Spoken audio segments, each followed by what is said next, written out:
messages now, like our little children have. You see, there are a lot of things that I'm speaking to you now, I can't speak to them. Suppose you both were not here. All these grown-up adults were not here. I couldn't be discussing these things with these little children, could I? But that doesn't mean I didn't have the capacity. I didn't have the knowledge. So, Jesus Christ says that you cannot bear them now. It is something that is new. Something other than solving your problem. Yeah, you said this is going to solve all the problems, and there are the problems. I want you to tell me in which way is the Spirit. After Jesus gave you one new revelation, he says, now look, the problem of race, the problem of alcohol, the problem of surplus women, how to solve it?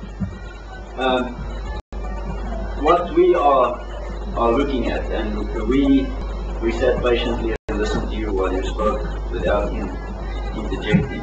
I'll ask for that same. What we are looking at is the revelation of the Spirit. Now, let me let you have this one thing up. You seem to think of the Spirit as a ghost-like being because of the King James idea of the Holy Ghost. But the Spirit is as much of a person as God Himself or as Jesus Christ. And when the Bible says He will guide you into all truth, the Bible is not referring to Muhammad but to the Spirit who would come in person and reveal this truth to these inspired men. Under the guidance of the Spirit, in 1 Corinthians chapter 6, these men had gone out and preached this gospel.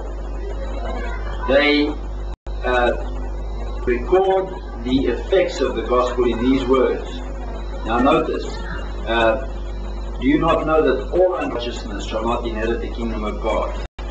Do not be deceived, neither fornicators, nor idolaters, nor adulterers, nor effeminate, nor homosexuals. Now here's a list of sins that are not new to the world. If people are suffering from these sins today or under the consequence of these sins, it's nothing new. But in the first century, notice what the curing effect was. Some, and such were some of you, but you were washed, you were sanctified, you were justified in the name of the Lord Jesus Christ and in the Spirit of our God. It was the gospel that was preached to them in the first century was the curing power for all of these sins. And I say that if man seeks the solution to them, then it is to be found in the same source today. Not the idea of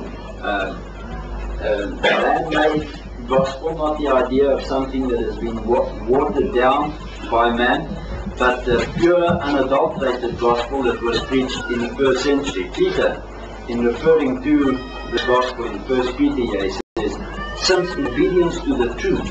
Now here's the idea of this truth. Now, Muhammad was not yet born at this time. Jesus said, when the Spirit of truth comes, He will guide you into all truth. The Spirit of truth had already come by the time Peter had written this book. And that truth was already in existence at that time. And people were capable of not only understanding it, but obeying it. Because he says, since in obedience to the truth, you purified your souls. Here's the purifying power. And it existed right back here when Peter was writing this book. The Holy Spirit had come, and He had guided them into all truth.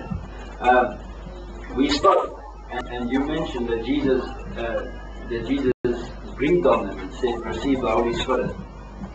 But there was a measure that they had not received up until the day of Pentecost, which came 50 days after the crucifixion of Christ. On the day of Pentecost, the apostles received the baptism of the Holy Spirit. In other words, they were then immersed under the influence of the Holy Spirit and under His complete guidance from that day onward. And if you want a reference to that, that's in Acts the first chapter and Acts the second chapter. Okay, now, having received the guidance of the Holy Spirit, these men were capable of delivering the truth. And in the first century it says, since in obedience to the truth you purified your souls for sincere love of the brethren, fervently love one another from the heart.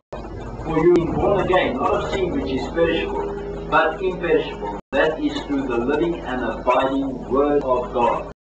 Now, how were they born again? By the living and abiding Word of God. Notice that he speaks of the Word of God as abiding.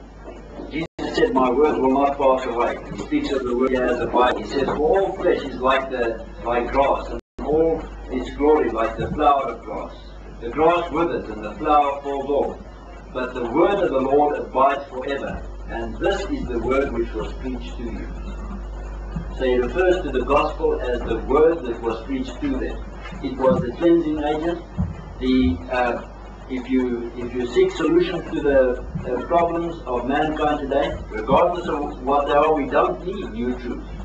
We don't need anything newer than what the Holy Spirit had revealed to these people that was recorded in the New Testament at the time that Peter wrote and at the time that Paul wrote. We've got that truth.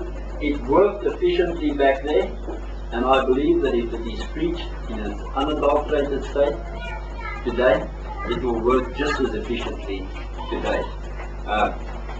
Peter considers the words of Paul as scripture. He says,